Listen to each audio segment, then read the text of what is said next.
Welcome to World Have Your Say. We're going to talk about North Korea today. It's responded to new UN sanctions by announcing a further nuclear test. Now, lots of people agree this isn't a great idea. There's less agreement on how to stop it. We're going to speak to South Koreans live with us now from Seoul and also from New York. But wherever you're watching BBC World News, you're welcome to get involved in this discussion. Our phone number is the same as it is every week. You can get us on Twitter, Facebook, of course. And if you'd like to Skype us, we'll put our ID up throughout the programme.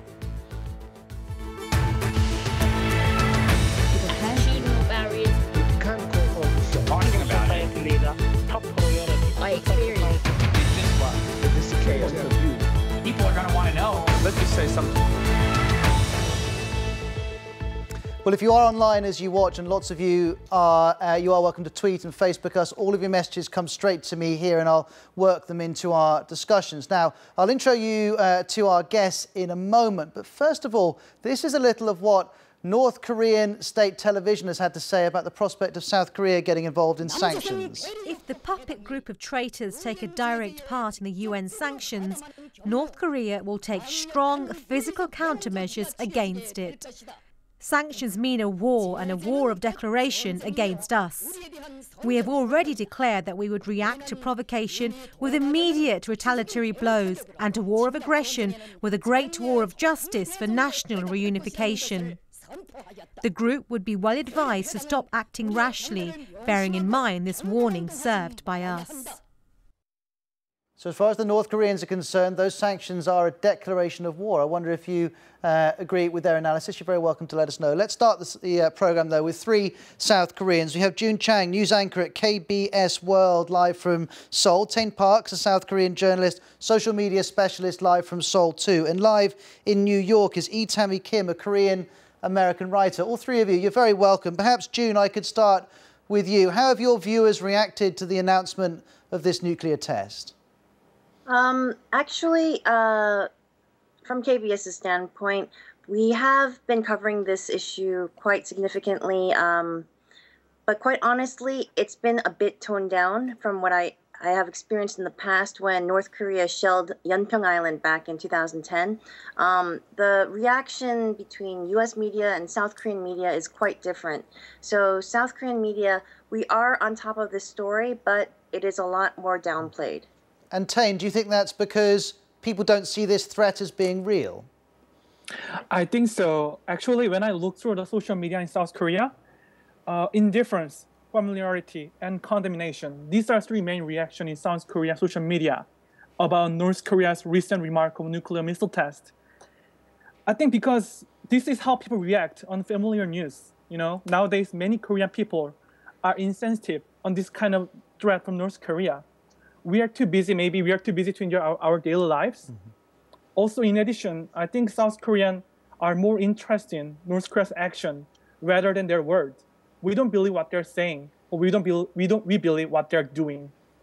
Well, Tammy, this is interesting. The others are talking about a different reaction from Americans and South Koreans. You're in a perfect position to judge both.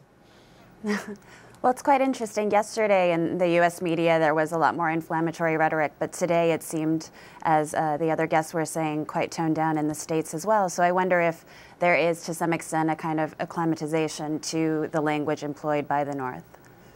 Well, all three of you, let me just read you this comment, because as lots of comments come in through Facebook and Twitter, I can read them out, but we can also pull some of them up on the screen. This is from Vivek in India, who writes, North Korea is seeking attention, something to blackmail the world with so that we scramble for peace talks and lift the economic sanctions. It's a desperate move. I mean, June, do you think this is more about getting the world's attention than really wanting nuclear weapons? Well, I do believe this is a test of deterrence. It does not want to go to war. That's pretty much clear.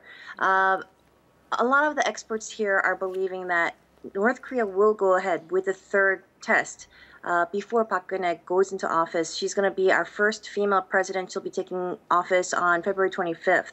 So right now, the North Koreans are very against the Lee Myung-bak administration, the current administration. And before they leave office, they would like to make a show, a strong stand that they are against South Korea teaming up with the U.S. I mean, the latest long-range rocket launch, that was a clear sign of showing the U.S. that North Korea is not going to tolerate the U.S.'s policies. So for them to go ahead with this threat, that would be a clear sign to the South Korean government that they do not want the South to be allies with the North and team up against the North on their policies. And Tammy, just today we've heard from the US envoy on North Korea saying that China and America agree on a great deal when it comes to this prospective nuclear test. Do you think that sanctions and condemnation remain the best route? I really don't, and I think this is emblematic of a cycle that we've been observing for many decades, really, between North Korea and the United States and, of course, the other Pacific partners. The turn of China, of course, is a new development in this, but it seems that, again, North Korea is sort of exercising what it needs to in order to extract the resources, given that it has been excluded from the international community in other ways, that it's not to justify their behavior, but it's to sort of explain and contextualize that. Thank you very much. And those of you watching, there have been strong words for both of South Korea and America from North Korea. They said to the South Koreans, physical countermeasures will follow if South Korea gets involved in sanctions, and it's referred to America as the arch enemy. Well, let's try and find out a little bit about what North Koreans think. Christopher Green's with us. You're with an organisation called Daily NK. Just before you tell us what you've been hearing, just explain what that is. Daily NK is the world's perhaps best known online media organisation getting news directly from North Koreans via cell phone out into the outside world. We just provide news on internal North Korean affairs. And have you been able to hear from North Koreans since the announcement of this test? We've had a little bit of contact, but we haven't released any stories on this issue at this point. Nonetheless, though, can you give us an idea of how North Koreans feel generally about their right or otherwise to develop nuclear weapons? Well, it's a much under-commented point that the majority of this brazen rhetoric, I don't know how you wish to describe it, that comes out of North Korea is targeting the domestic audience. North Korea's acclaimed ideology, state ideology, is the military-first policy. And this requires, as people such as Daniel Pinkston of the International Crisis Group and B.R. Myers have said, requires that they appear to be militarily strong to the domestic audience. It helps to secure the legitimacy of the regime. That does not mean that we should be particularly worried about this particular rhetoric. I mean, the notion of a statement from 2 days ago whereby North Korea will target the United States was, of course, ridiculous because the North Korea doesn't have the ability to do that. So we have to think about this from the domestic perspective as well as the international perspective, because at some point we need to accept that perhaps North Korea isn't that interested in all of this aid that the world thinks it should be interested in receiving. June, I can see you nodding when Christopher's talking. Yes, the rhetoric, it's something that Taein was saying earlier. We've been hearing it for years now. So we do, the intelligence agency has been keeping a close eye as to the capabilities, how far it has been advancing. And yes, a lot of experts are believing that should this test occur, they will be testing out uranium products because they were quite showy with their latest technology and their advancements and whatnot. But like we just heard, they're not quite there yet. This is something that we've been hearing for a while. As to how much capabilities they have right now, we're not quite sure. But we have to keep this in the back of our heads. We have to keep in mind that they are a threat. Like you asked earlier, how do the South Koreans view this issue?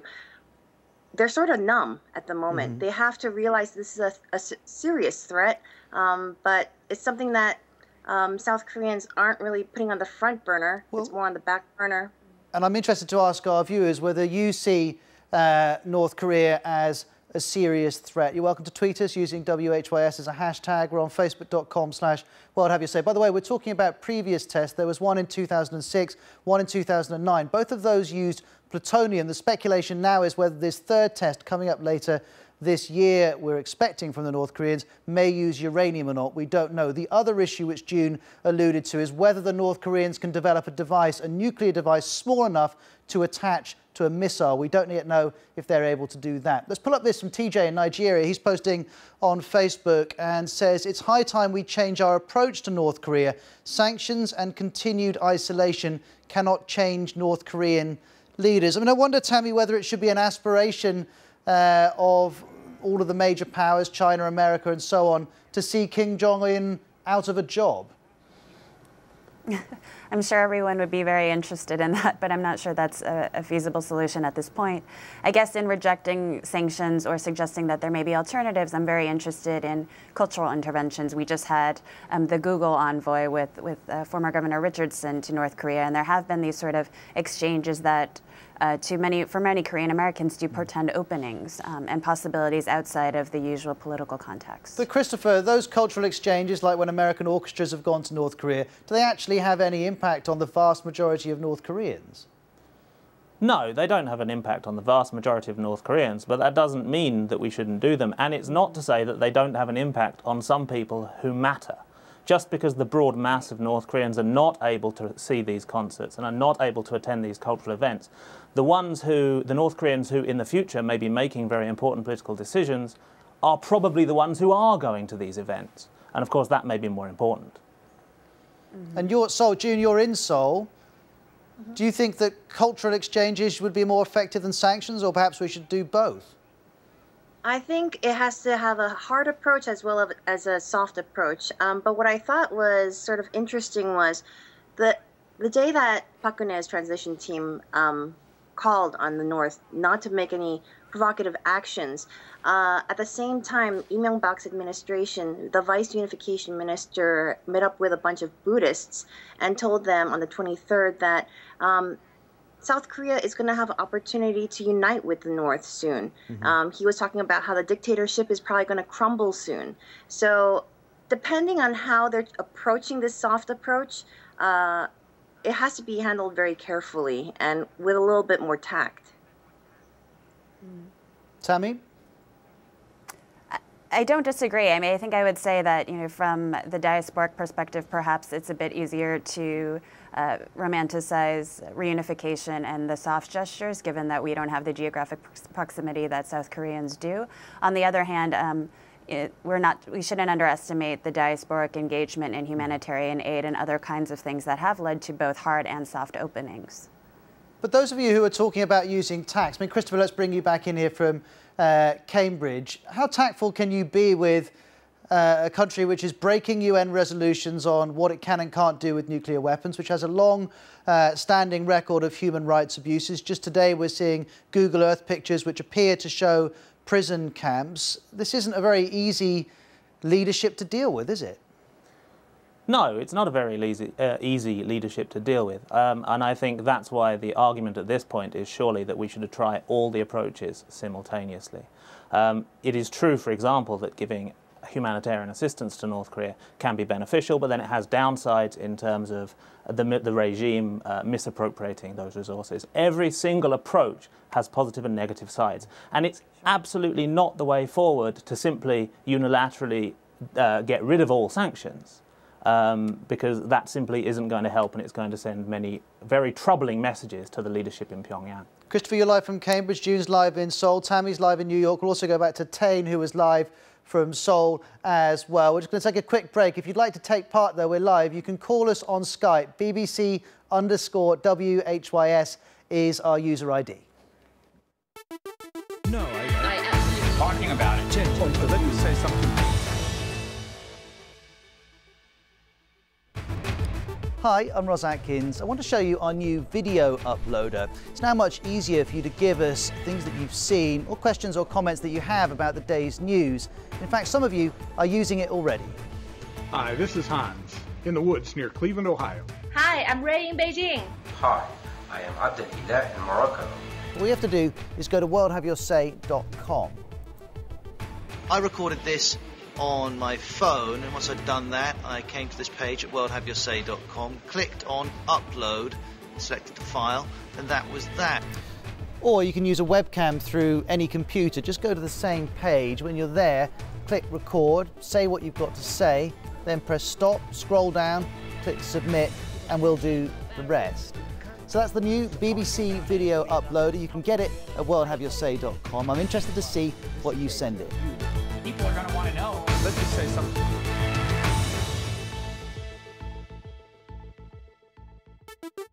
No, I talking about it. Let me say something. Hi, I'm Ros Atkins. Welcome back to World Have Your Say. We're talking about North Korea. This week, the UN Security Council announced that it would impose further sanctions. Very soon after that, North Korea said, we're going to carry out a third nuclear test. The first two were in 2006 and 2009. And we've got a number of guests to talk about this. There's a lot of agreement that this nuclear test is not a great idea. Less agreement about how to persuade North Korea not to do that. Let me pull a couple of things up on the screen for us to look at.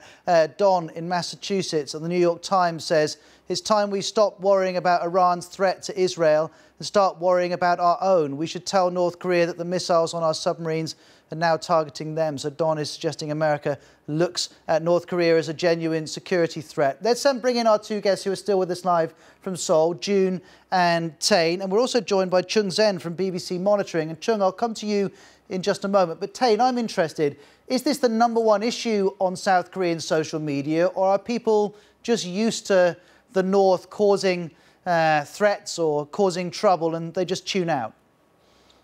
Honestly, the overall mood of South Korea social media is indifference about these issues. But I found two interesting tweets from different generations. There's one Twitter user who's over 50, and he said that North Korea blackmailed us, and we should respond very strongly. But there's another Twitter user, he's like 20, and he said that we should differentiate between evil Kim Jong-un and starving North Korean people, and we should react very cautiously. So there are some kind of different reaction among different generations in South Korea about recent North Korea's threat. Mm-hmm. And June, is there an appetite for the sunshine policy to return? Actually, I went to graduate school here in Korea, and I studied international relations and Korean studies at the same time. And we don't call it the sunshine policy anymore. We call it the sunset policy. Right. So I think there's a need for something else right now. OK, the sunset policy. Chung, let's bring you in. BBC Monitoring, as the name suggests, looks at media all around the world. Talk to me about the kind of reaction you've seen on Weibo, the biggest Chinese social media site.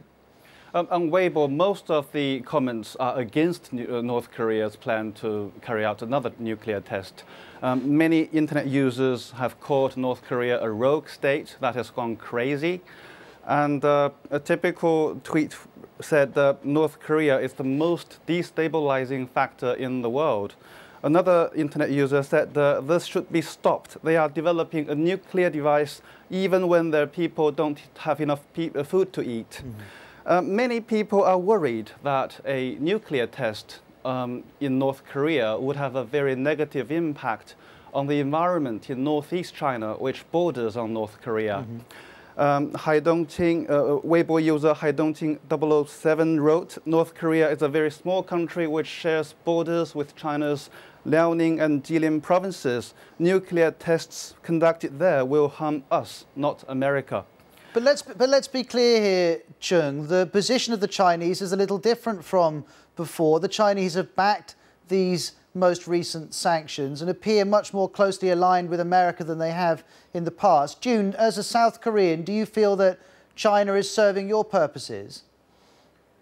From what I understand, China is closer, obviously, to North Korea, but in terms of trade, China cannot ignore South Korea because for South Korea, China is one of its largest trading partners. So South Korea is trying to push China strongly. Park Geun-hye is sending over teams of delegations to meet with Chinese leaders, and they are appreciating building up this stronger relationship with the incoming government.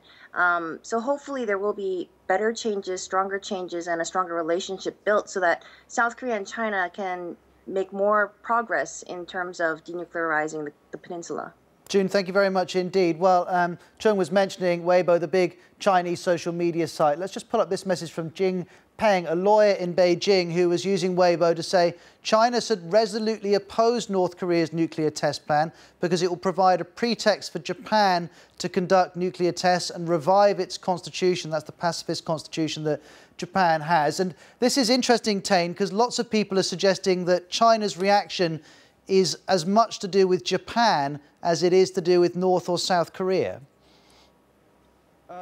Yes, actually, the Weibo post you just quoted is just one side of the discussions. There are other nationalist microbloggers on Chinese Weibo who say that North Korea's nuclear project may have a very positive strategic impact on China because China wants to be seen as a responsible stakeholder in international affairs, and China's involvement in the crisis would give China some bargaining chips in regional disputes which involve America. There's one Weibo user who said China can cooperate with the US only if the US declares that the Diaoyu Islands are not covered by the US-Japan Security Pact. He's talking about China's territorial row with Japan involving some islands in East China Sea, known as Diaoyu in China and Senkakus in Japan. Chung, thank you very much. And this is a crucial point to make, that there are some analysts who would argue that the reason the Chinese are closer to the position of the Americans on North Korea than they have been before is they need American support in the standoff over those islands in the East China Sea, which has been ongoing, that dispute with China. So you have to see all of that in the context of the dispute over those islands. Let's bring back in Tammy Kim, a Korean-American writer. Does it surprise you to see America and China come closer on this issue? It really doesn't, and I'm glad that you brought Japan and the ongoing territorial row into the conversation, because I do think that's a key factor here. You know, if not to determine who the islands actually belong to, it will certainly beef up China's posture in the Asian region. And of course, we're familiar with Obama's pivot to Asia and what that all means. And so all of the nations are sort of wrangling for their positions. Thank you very much indeed. Let me just mention that lots of you are posting comments on our Facebook page as we're talking. Mabub in Kenya says the only reason America's worried about this is because there's a general shift in power to the east and towards Asia. James in the US says it's highly unlikely North Korea will ever launch an attack against South Korea. And Ibrahim in Sierra Leone is suggesting the UN should intervene. But I suppose the point the UN would make is it is intervening, but its intervention is coming in the form of sanctions. Tain, you're back with us. You spent a lot of time monitoring social media. If not sanctions, how else would people like the international community to react? What other options are there?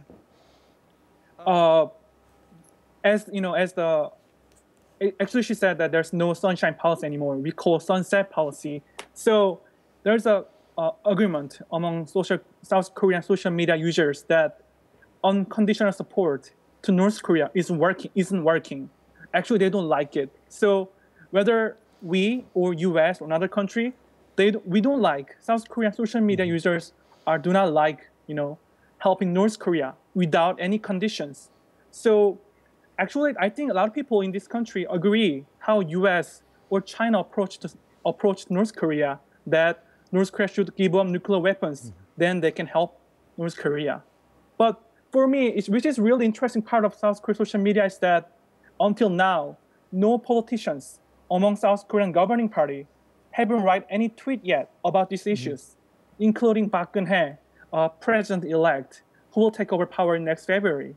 So I think they are still figuring out, or they'll think they should silence until Park Geun-hye decide the way to deal with North Korea. Well, that's interesting. So you think they might be treading carefully. Chung from BBC Monitoring, you've been looking at Chinese state media. It hasn't been treading carefully. It's been making it very clear, hasn't it, what it thinks about this? Yes, although the most important Chinese Communist Party mouthpiece, People's Daily, is roughly repeating the traditional line, saying that, or repeating the foreign ministry spokesperson's what he said. He was saying that China calls all parties to show restraint. So he was trying to blame Chung, I'm going to just jump in here because we're right up at the end of the half hour. I want to hear more, though, about what the Chinese media is saying. I can see there we're getting calls here from Tanzania, Ethiopia and Saudi Arabia. Keep those coming in. We'll come back in a couple of minutes to keep the conversation going.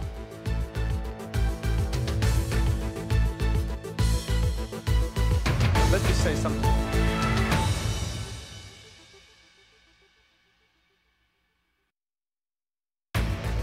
I'm Ros Atkins. Welcome back to World Have Your Say. We're talking about North Korea. That's because over the last few days, thousands of you have been blogging, tweeting and Facebooking about first the UN sanctions, the further UN sanctions on North Korea, and then the North Korean response, an announcement that a third nuclear test is planned, though we don't know the exact date. Now, the vast majority of you agree that you don't want this to happen, but there's so little agreement about the best way to persuade North Korea not to. That's what we're getting into today. If you're watching and want to take part, we're live. We're always live here on BBC World News. The Skype address is BBC_WHYS. I'm looking forward to hearing from you.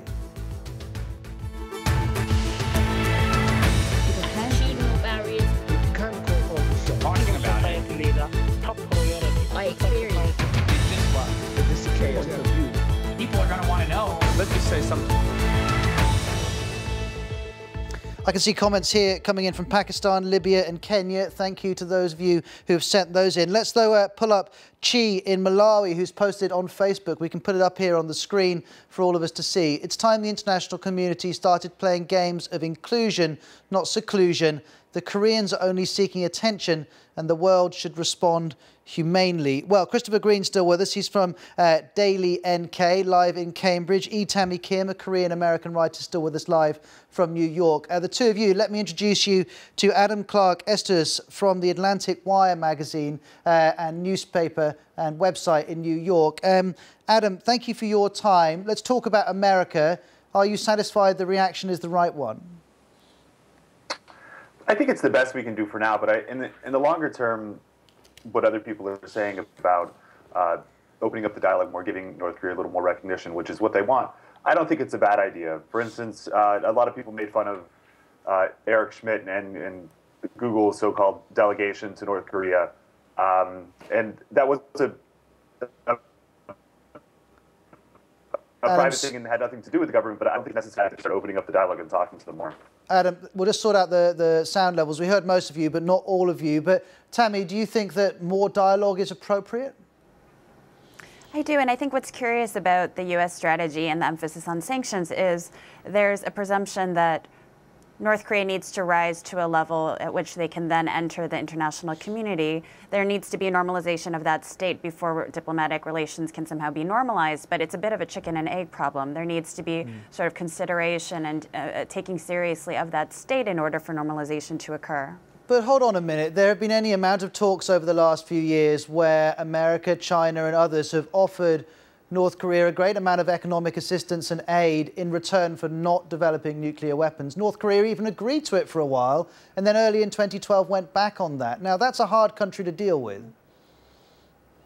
I understand that, but I think, and I don't mean to excuse or be an apologist for the behavior, but I do think that there are power plays that exist and are proffered by all kinds of different countries. Why this is still a rogue state, why we can't sort of deal with it through more advanced diplomatic channels is a bit of a mystery to me. Adam, let's bring you back in here. Don't you think it's a little naive to think it is possible to have any sort of reliable, trustworthy dialogue with the North Koreans at the moment? Well, not really sure. Kim Jong-un is still a very young leader, and he's still pretty early in his time as the supreme leader of the country. And I think that there are a lot of people who remain hopeful that he'll be a good one. So far, he's been pretty affable, but we're going to have to wait and see what he does with this decision. The ballistic missile launch from last year was really more of his father's decision. It was described as his dying wish. But to Oh, and there goes the Skype, not to worry. While we're sorting that out, James in Kenya's called up to say the US and South Korea don't need to worry about allies because they've got China and Japan, and that will be enough. And Chris in Oregon, thanks to you for watching. Who did a test first doesn't have the right to tell North Korea not to. And quite a few of you, not the majority, but a minority of you are saying, who is America or anyone else to tell North Korea not to develop nuclear weapons? I can see Chung from BBC Monitoring is back with us. But Christopher, I did want to ask you, when we talk about issues in Iraq or Afghanistan or in North Africa, often anti-Americanism is a big theme. In North Korea, is there anti-Americanism? I have been watching Chinese social media. I'm not familiar Chung, with... Chung, I was just asking Christopher that in Cambridge. There is anti-Americanism, but I don't really think that's necessarily a key point. You talk about inclusion and exclusion, but the question is, who are we trying to include and who are we trying to exclude? The Sunshine Policy that we mentioned earlier was a system of mass transfers of money and other things to the North Korean government. And they, as one would expect, did what they wanted according to their interests with those transfers of resources. What my organisation is keen to try and foment, or not foment, wrong word, is to get in contact with the North Korean people themselves, the people who otherwise wouldn't have a voice. That means radio stations. BBC World Service doesn't have a Korean service, but such a thing could be created. It means DVDs, it means TV dramas, it means so many things that can give the North Korean people the information that they are currently starved of by their government. So inclusion and exclusion, it depends on who you are aiming at, I think. Christopher, thank you very much. Chung, I apologise for jumping across you. I promise I'll be back with you in a couple of minutes' time. First of all, though, Crystalline in South Korea has just posted this. Let's pull this up in a moment. In fact, let me see if I can pull that up for you. Here it is. Crystalline says, I can honestly say North Korea is always crying wolf. They just like to talk and get attention. They remind me of a child that's always causing trouble to get the attention from the teacher. Sorry we couldn't pull that up, but you get the gist of what I'm saying. And Chung, just before I go to you, Tammy, do you agree with that assessment that North Korea is primarily just interested in the world's attention rather than actually launching a missile in anger?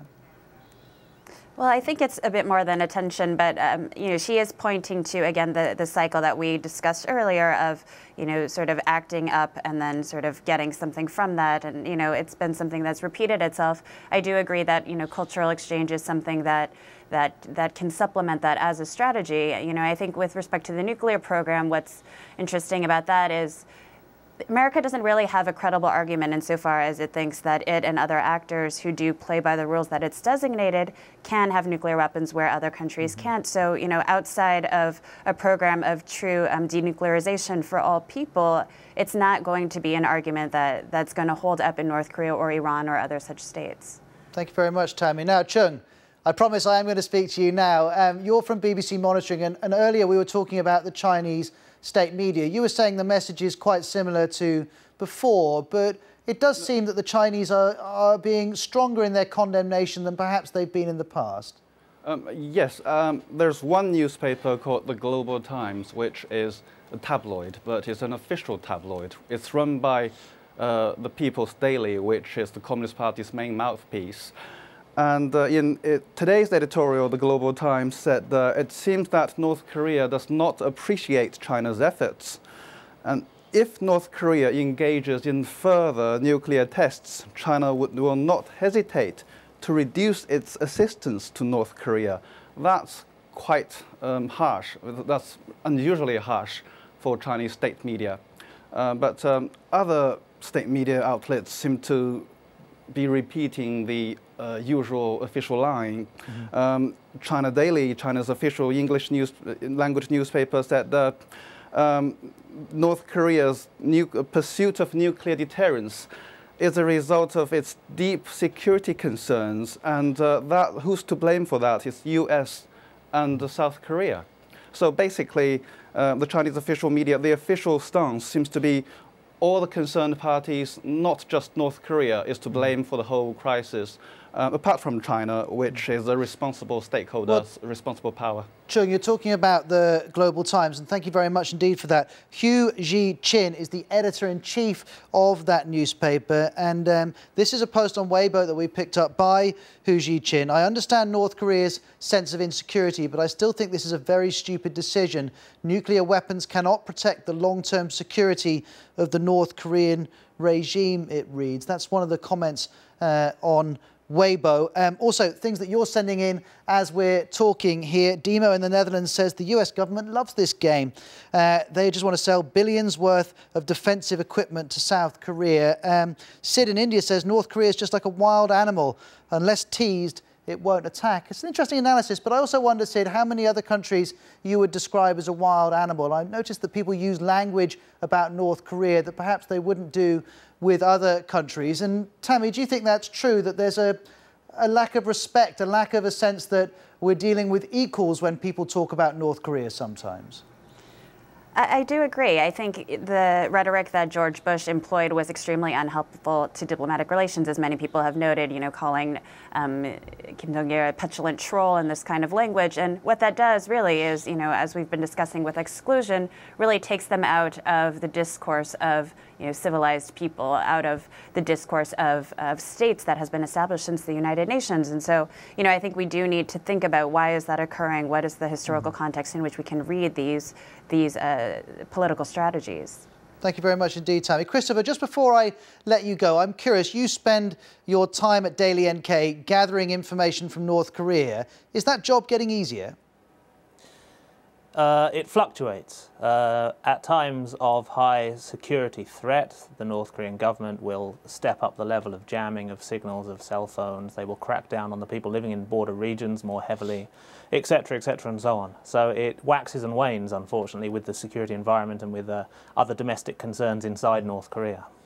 Thank you very much for your time today, Christopher. We appreciate you coming on. Terry in the US has just got in touch. North Korea is getting desperate. It wants help, but it doesn't just go about it properly. The thing is, it had a deal to get more assistance from some of the richest countries in the world, and it reneged on that deal just over a year ago, much to the frustration of the Americans. We'll keep on talking about this in a couple of minutes' time here on BBC World News.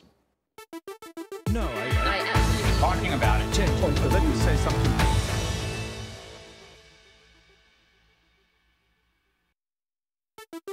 No, I talking about it. Let me say something.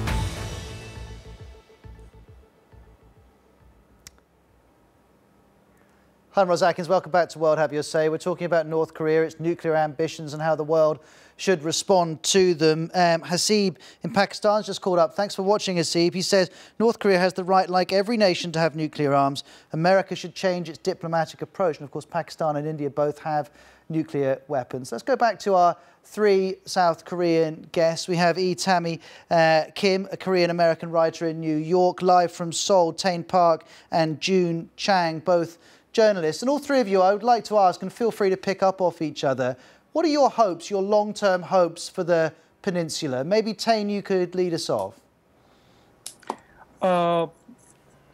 Because I'm covering social media in Seoul. So actually, South Korean social media users have pretty high expectation that Park Geun-hye, who's next president, will handle North Korea better than Lee Myung-bak, which is our current president.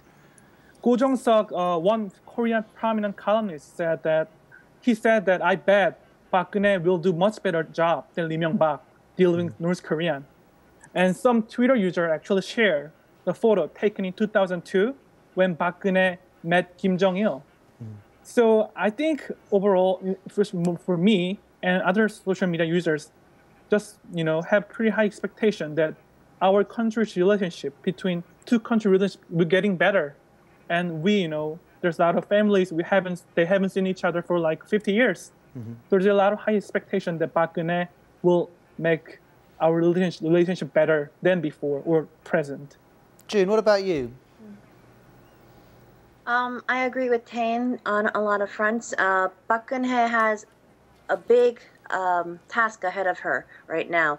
Lee Myung-bak has not handled this approach towards North Korea very well, which is why North Korea is pushing ahead with this aggressive behavior. They're trying to show Lee Myung-bak before he leaves that, they want to make a point to him. And with Park Geun-hye coming into office, hopefully there's going to be a softer approach, something that'll help, according to her, build up trust. She wants to build up trust between South Korea and North Korea.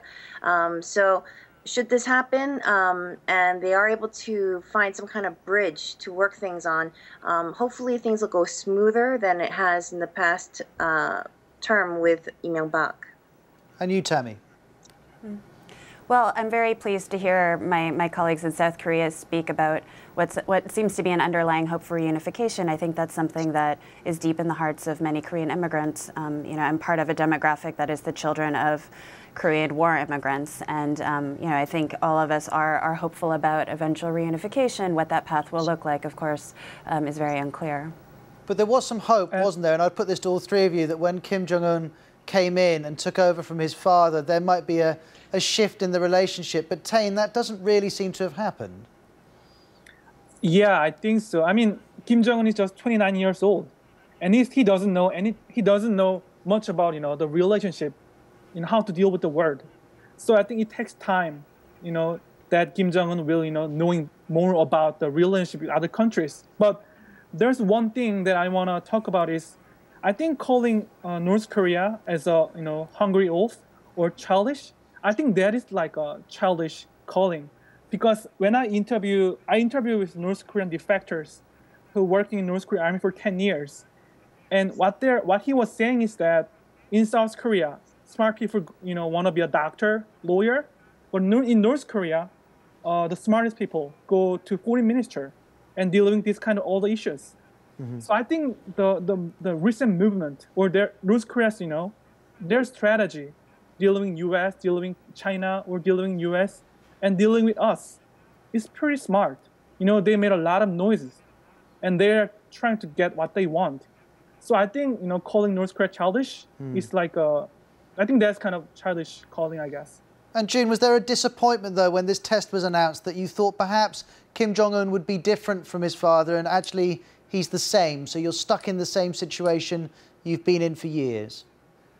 Well, I honestly think that we did have a lot of expectations, considering that Kim Jong-un was younger when he went into office. But the thing is, since he is younger, he does have a lot to prove, and the people above him who are supervising him, helping guide him and grow into his position, they are of the old school. So he is probably he's probably facing a lot of conflict at the moment as to how he should rule his regime. Of course, he does have his father's legacy to continue, but at the same time, in the beginning, there were glimmers of hope that Kim Jong-un was trying to have a different approach towards many things that North Korea is trying to put its hands on, including South Korean relations. And here's just one last comment for us to pull up on the screen to look at. This is actually a headline from the Chinese news channel CCTV, and the headline was Ministry of Foreign Affairs, hope all sides stay calm and are cautious in word and deed. And Tammy, as a Korean American, do you have confidence that Barack Obama is going to stay calm on this issue, even if there's a nuclear test later this year? I would like to think so. I'm not entirely sure. I do think, again, as I was stating earlier, that American attention is much more on domestic policy right now, and I don't think that the media is quite as obsessed as maybe other people might perceive with these recent gestures by the North. Tain, do you have confidence that all sides can stay calm? I think so. I think we, Obama just started second term, and our South Korean president Park Geun-hye hasn't taken power yet. So I think it takes some time, and I think a lot of players in this situation will stay calm. But I just want to say one thing, that a lot of South Korean people care about North Korean people. Mm-hmm. Maybe we don't like Kim Jong-un. We don't like the political elite in North Korea, but we care about starving North Korean people. We care about their human rights issue. This is a very important point that I want to make. And June, I can see you nodding. We've only got a few seconds, but I can see you agreeing. Yeah, well, with the new leadership of all the 6 party members, all the players are new to the table. So it's a wait-and-see game. Park Geun-hye is showing a lot of potential. And that's a good way of describing it. Sorry to jump in. We're right up to the end here. A wait-and-see game. We certainly will wait and see. June, Tain and Tammy, thank you very much for your contributions. Those of you watching, as ever, thanks for getting involved online. I'll speak to you next week. Do carry on the conversation, the hashtags WHYS. Goodbye. Let me say something.